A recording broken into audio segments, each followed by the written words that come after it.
मोदी ने किसी को नहीं बख्शा। ताबड़तोड़ किया 3 बार और कांग्रेस हुई बेहाल। 3 प्रसंग आपके सामने रखना चाहता हूं सदन से। कैसे इंदिरा राज में गिराया गया मिजोरम पर बम। आखिर नेहरू से आज भी क्यों चिढ़ता है असम। मोदी की ये मार कांग्रेस कभी नहीं भूल पाएगी। मिजोरम में असहाय नागरिकों पर अपनी वायुसेना के माध्यम से हमला करवाया था। मणिपुर में आज जो कुछ भी हो रहा है, विपक्ष अगर वाकई इस मुद्दे पर संसद में चर्चा कराना चाहता तो मॉनसून सत्र के शुरुआत में ही इस पर चर्चा हो सकती थी, क्योंकि मोदी सरकार मणिपुर पर चर्चा करने के लिए पूरी तरह से तैयारी करके आई थी। लेकिन विपक्ष को लगता है कि मणिपुर के बहाने अपनी राजनीति चमकानी थी, इसलिए पीएम मोदी के बिना मणिपुर पर चर्चा करने के लिए तैयार नहीं हुई और संसद में हंगामा जारी रखा। इतने से भी मन नहीं भरा तो विपक्ष मोदी सरकार के खिलाफ अविश्वास प्रस्ताव लेकर आ गई और जब कांग्रेस नेता राहुल गांधी ने अविश्वास प्रस्ताव पर बोलना शुरू किया तो उन्होंने मणिपुर का मुद्दा छेड़ते हुए यहां तक कह दिया कि हिंदुस्तान की सेना मणिपुर में एक दिन में शांति ला सकती है, लेकिन हिंदुस्तान की सेना का आप प्रयोग नहीं कर रहे हो क्योंकि आप हिंदुस्तान को मणिपुर में मारना चाहते हो।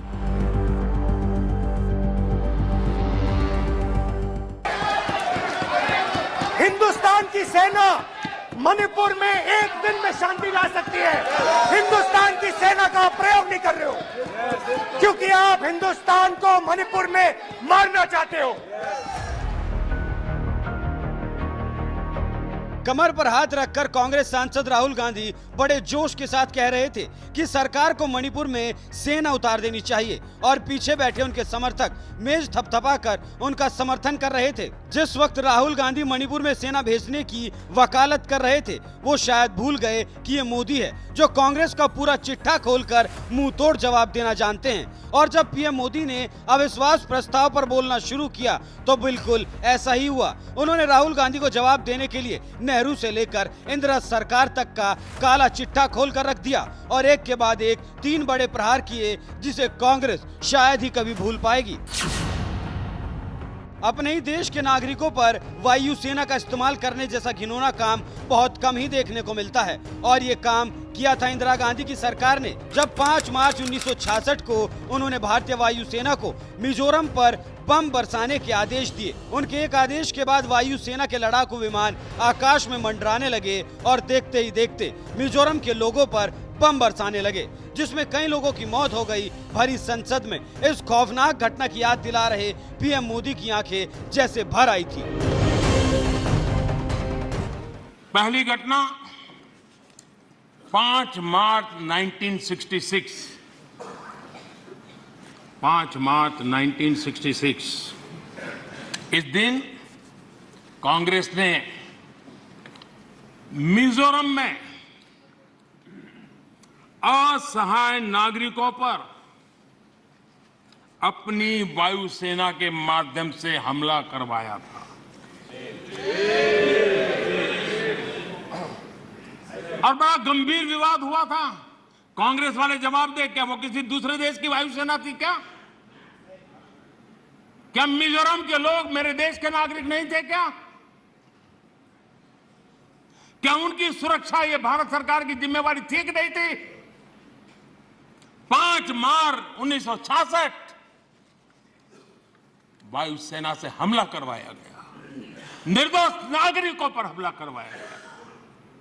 और माननीय अध्यक्ष जी, आज भी मिजोरम में 5 मार्च को आज भी पूरा मिजोरम शोक मनाता है। उस दर्द को मिजोरम भूल नहीं पा रहा है। कभी इन्होंने मरहम लगाने की कोशिश नहीं की है, घाव भरने का प्रयास तक नहीं किया है, कभी उनको इसका दुख नहीं हुआ है। और कांग्रेस ने इस सच को देश के सामने छिपाया है। दोस्तों, ये सत्य देश से उन्होंने छिपाया है कि अपने ही देश में वायुसेना से हमला करवाना। कौन था उस समय? इंदिरा गांधी। अकाल तख्त पर हमला हुआ है तो अभी भी हमारी स्मृति में है। उनको मिजोरम में उसके पहले ही आदत लग गई थी और इसलिए अकाल तख्त पर हमला करने तक वो पहुंचे थे, मेरे ही देश में। और यहां हमें उपदेश दे रहे हैं।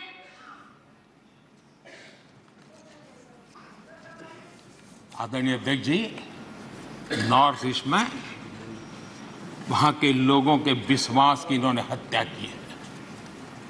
वो घाव किसी न किसी समस्या के रूप में उभर करके आते हैं, उन्हीं के कारनामे हैं।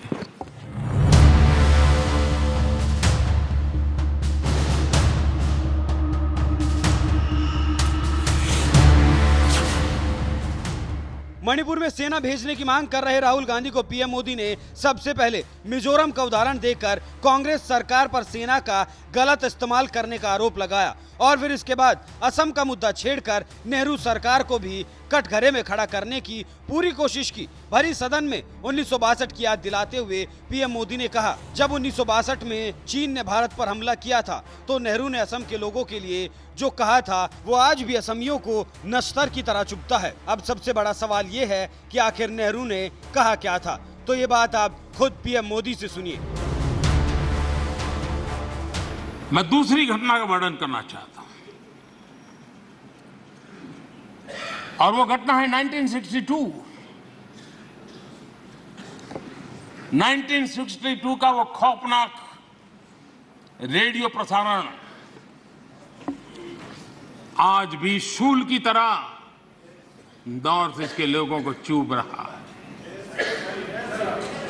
पंडित नेहरू ने 1962 में जब देश के ऊपर चाइना का हमला चल रहा था, देश के हर कोने में लोग अपनी रक्षा के लिए भारत से अपेक्षा करके बैठे थे। उनको कोई मदद मिलेगी, उनकी जान माल की रक्षा होगी, देश बच जाएगा। लोग अपने हाथों से लड़ाई लड़ने के लिए मैदान में उतरे हुए थे।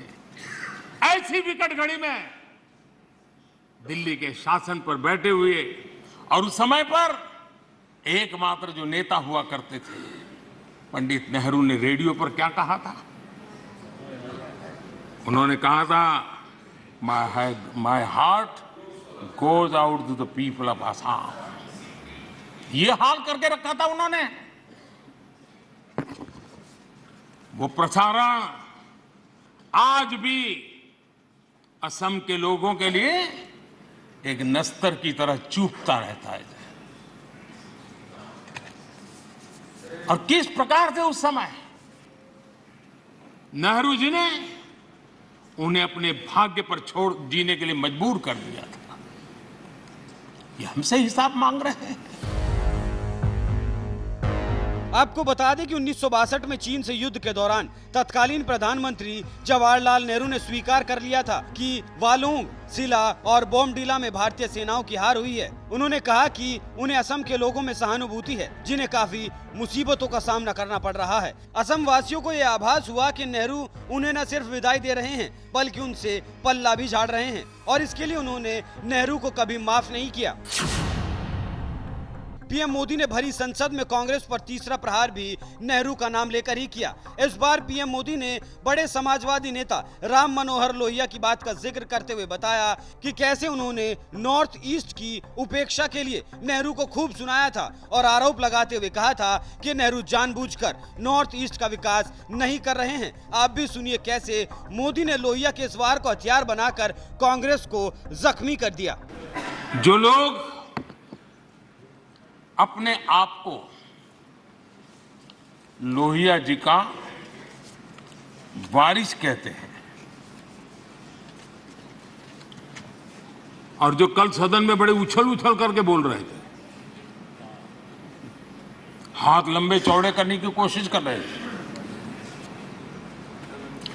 लोहिया जी ने नेहरू जी पर गंभीर आरोप लगाया था और लोहिया जी ने कहा था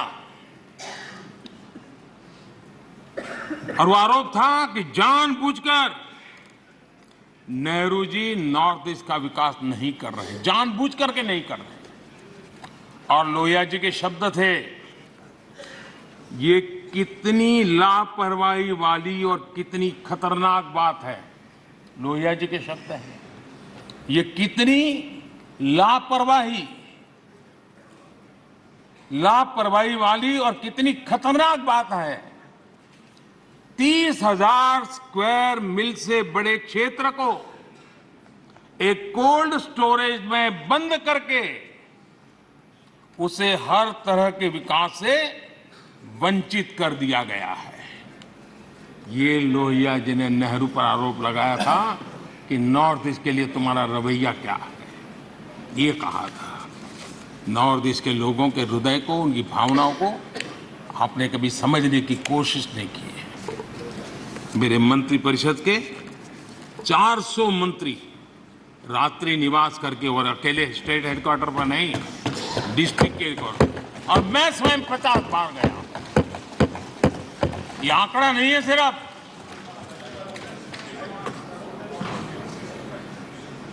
ये साधना है। ये नॉर्थ ईस्ट के प्रति समर्पण है। पीएम मोदी का यह बयान बता रहा है कि समाजवादी नेता लोहिया भी नॉर्थ ईस्ट की उपेक्षा के मुद्दे पर पूर्व प्रधानमंत्री नेहरू को लताड़ने में कभी पीछे नहीं रहे। और हैरानी की बात तो यह है कि लोहिया को अपना नेता बताने वाली समाजवादी पार्टी उसी कांग्रेस के साथ आज गठबंधन कर रही है, क्योंकि अखिलेश की सपा में इतनी ताकत नहीं है कि वो अकेले मोदी को हरा सके। वो तो खुद योगी से नहीं जीत पा रहे हैं, तो भला मोदी से कैसे जीत पाएंगे। ऐसे विपक्षी नेताओं के गठबंधन को मोदी ने मणिपुर मसले पर जो जवाब दिया है, इस पर आपका क्या कहना है? अपनी राय हमें जरूर बताएं।